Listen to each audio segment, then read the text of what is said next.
guys, my name's Ant. Cam's asked me to step in and do a quick video on the game from Sunday because he's lost his voice from singing. So I'll give it my best shot, but I thought we were superb as a defensive unit on Sunday. We were brilliant. Every man tracked all the runners, no one got through. They had obviously Salah had that one chance where he got one-on-one with Pickford, but Pickford redeemed himself. Stuck a strong hand out to it and made amends for that mistake at Anfield. I thought from the get-go, Marco Silva got his tactics spot on and leaving Richarlison off the bench.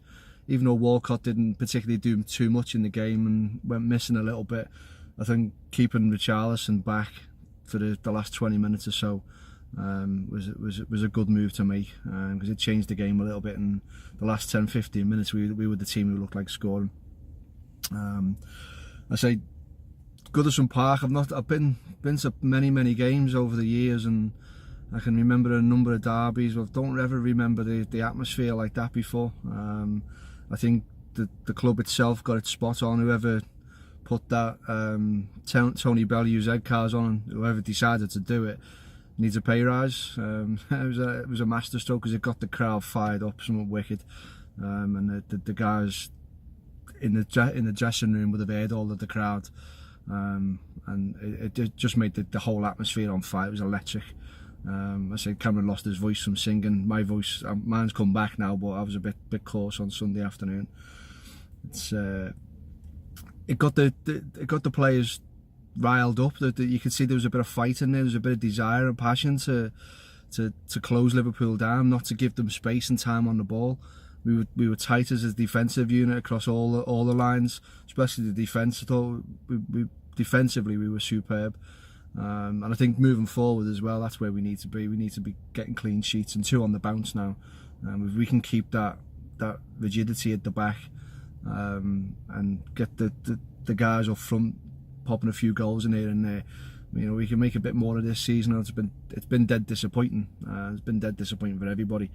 But I think Sunday, it's nice to keep them off the top of the league, dent the title hopes a little bit, and at the end of the season, if they lose the league by 2 points or 1 point, we've had a hand in that, and that's only good as a blue. I don't want Liverpool winning the league, to be fair, and I think we showed enough passion and desire on Sunday to get a point. The draw, yeah, I'd have taken that from the get-go. And as the later stages of the game went on, I thought we were going to nick it. We had a number of good chances later on in the game, and Richarlison and Coleman down the right looked pretty good. The interchanging of passing between them two, and the balls coming into the box. It looked good. And I think moving forward, especially with Walcott's performance being poor in the last few games at least, I think Bernard on the left and Richarlison maybe on the right cutting inside, or working with Coleman down the right hand side. It may be something Silva wants to look at, because it changed the game a little bit on Sunday. The last 15 minutes or so, we looked a lot sharper and a lot quicker. I'd like to touch on Jordan Pickford, because I know he made that terrible mistake at Anfield, and I know the crowd of the Everton fan base have been behind him since then, and it had a negative effect on the team from that game to this game on Sunday. We haven't been playing particularly well, but he redeemed himself on Sunday. He made a fabulous save from Salah. I think Salah maybe got it wrong a little bit. If he'd have gone low into the corner, but he's tried to hit it waist height or go round, bend it round Pickford, and Pickford stayed strong, stayed on his feet, got a strong hand to it, and I thought Pickford played well Sunday. He definitely redeemed himself. There was a number of things that Pickford done well on Sunday. His kicking, a bit poor. He blows hot and cold with that. Sometimes he can ping a 40-yard pass that's inch perfect. Sometimes he can ping a 10-yard pass that goes out of play. It's one of those, but I think from a confidence perspective, and especially with getting clean sheets and 2 clean sheets on the bounce now, which we've not had for a long time, I think Pickford, he done well, and Cardiff, Liverpool, we've got next Newcastle away.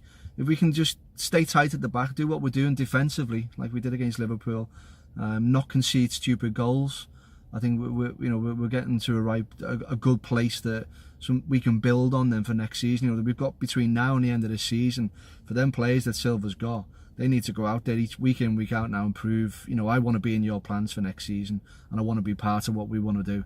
And I think the players that we've got, they can perform. You know, they are good. You know, we played some good football against Cardiff in the second half, especially when we went 2-0 up. You know, they couldn't get in. They were chasing shadows, and we played some really, really good football. My man of the match, without a doubt, got to be centre half Michael Keane. That challenge he made on Salah to stop him slotting the goal was enough for me, because as I say, Salah, he had a number of little chances. He had that one-on-one with Pickford that Pickford saved. But I think that the main chance he had was that one that Keane was able to get in and get the challenge in at the last minute. Because I'm pretty sure a second later for Keane, and Salah would have slotted it in and scored. So yeah, Michael Keane, man of the match for me. He was excellent. He was strong. He was fast. He read the game really well. And I think a lot of people agree. I've watched a few videos over the weekend and a number of interviews with people and stuff, and for Everton, Michael Keane was their man of the match as well, so totally agree with that. Richarlison on the right, Coleman looked good. You know, the interchanging of passing, the running, you know, it was something different, and I think that Silva, you know, he made the right decisions with his substitutions at the right times as well. I know the Liverpool fans have touched on this, his substitutions being awful, and you know, but I think from having your team at the beginning of the game set out the way it was, knowing exactly what you were going to do later on in the game, and having that, you know, having good players to come on. You know, we played Walcott from the word go, who hasn't been performing well. He didn't play well, done a job, but you know, didn't offer really that much going forward. I think he had the one chance where he ballooned it into the stand when he'd have been better crossing it in or squaring it for Sigurdsson, and then he's missed that. But I think having Richarlison on the bench for the last 15-20 minutes or so, you know, that changed the game a little bit for us, and it made us, the impetus go on back to us in pushing forward and trying to sneak a goal at the end, which we were really unlucky not to do. I wanted to touch on the fans, Liverpool fans in general, because you know, they're chasing the title race, and I never really heard them on Sunday. You know, they're meant to be fighting to win the league, and you could hardly hear them. I don't know whether they were singing or what they were doing, but they were non-existent, which shocked me a little bit, because you know, I think if Everton was second in the league or top of the league, then you know, you'd be fighting for every point and you'd be screaming your lungs out to make sure that you were supporting your team and getting them over the line to win that title. And the Liverpool fans just went missing. You know, bit like their team. I think the nerves got to them all. The fans were nervous. Liverpool players were nervous, and maybe that had something to do with the atmosphere at Goodison. You know, we drowned them out, or we intimidated them to the point where they didn't have no comeback to us. They had nothing. I think the only thing that I can say that went for the fans in that sense is when 17 minutes come up and both sets of fans got behind the round of applause for Sonny Chambers, for the young lad who passed away recently. I think that was touching, because it didn't show up on the scoreboards. Normally you get a picture come up, or you get some kind of notification that, you know, it was 17 minutes in, but that didn't seem to appear. From where I was sitting anyway, I didn't see it. But the fans were there, 17 minutes, both sets of fans, Liverpool and Everton, full round of applause for the kid, and it was a touching moment for everyone in the ground, Liverpool and Everton, and it was nice to see, because there was no instigation, there was no sign or thing on the scoreboard to tell everyone to clap. Everyone was just aware, and they knew exactly what they were going to do, and we all did it. So I take my hat off to Everton and Liverpool fans for that. Touching on Theo Walcott a little bit, I think he's, you know, I don't know what's up with him at the minute. You know, he's a fast kid. He's good running with the ball. He doesn't seem to run with the ball as much as he used to. You know, he gets into the final third of the pitch and then goes missing a little bit. He needs to have a bit more composure and pick a pass out or pick a cross out. You know, he tries to the angle the chance he had, the angle he had, he was never going to score from that angle. And you know, he should have been more intelligent with his use of the ball, other than trying to blast it. And you know, but I think, don't know what happened to Lookman. Lookman should have been on the right, maybe.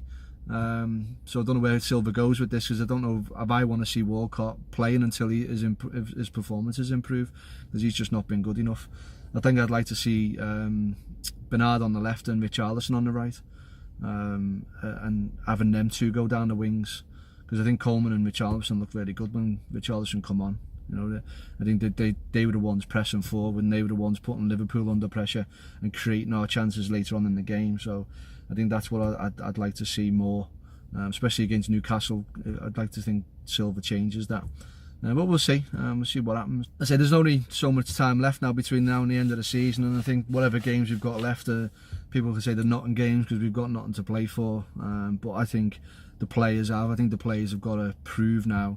You know, you want to be part of this team next season, and in the plans for next season, you've got to be performing now. Let's get it right. Okay, we've had a big, massive dip between the beginning of December up until recently, where our performances have been shocking in certain games. And we need to get back to the type of defensive displays that we had before that. And then we got, you know, if we're tight at the back and we're not conceding stupid goals, we're gonna go on and we're gonna get our chances, and we're gonna, you know, win 2 or 3-0. If we're not conceding stupid goals, when we concede a stupid goal, that's it. We fall to pieces. And you know, I can't remember us recently getting back into a game when we've dropped a goal. We've gone a goal down. So staying tight at the back. You know, I'd rather see us a little bit tighter at the back and not have as many chances, because I hate watching us concede stupid goals. You know, we're our own worst enemy sometimes in giving the ball away. And you know, it nearly happened on Sunday with Sneijderlin's miscontrol that let Salah get in. You know, we got out of jail on that one, but it didn't happen after that. You know, we were a lot stronger. And I think Matip had one where he'd done a little mazy run. Zuma's put his foot in to try and block the ball, and it's gone through to Salah, and then Keane's come flying in with a superb challenge, and you know, he read the danger pretty well, Keane, and got us out of that one. They're the only two really that I can think of where Liverpool tried to go through us, and that was they scored 5 against Watford midweek. And you know, Liverpool were back to their best, and you know, they were going to batter us on Sunday, and you know, and it just didn't happen. You know, they just had nothing. There was nothing there for them. We just nullified everything they had, and we looked like a strong unit defensively, at the back, midfield. Didn't have too much going forward, but some games like that you don't need to. You just need to be solid. So yeah, so hopefully Cam's going to be back soon with some more videos, and if he needs me to step in and do anything more in the future, I'm pretty sure he'll let me know. So hope you enjoyed the video. Like, subscribe and share, or whatever it is you guys do on YouTube, and hopefully maybe in the future I'll do another one. Cheers, bye now.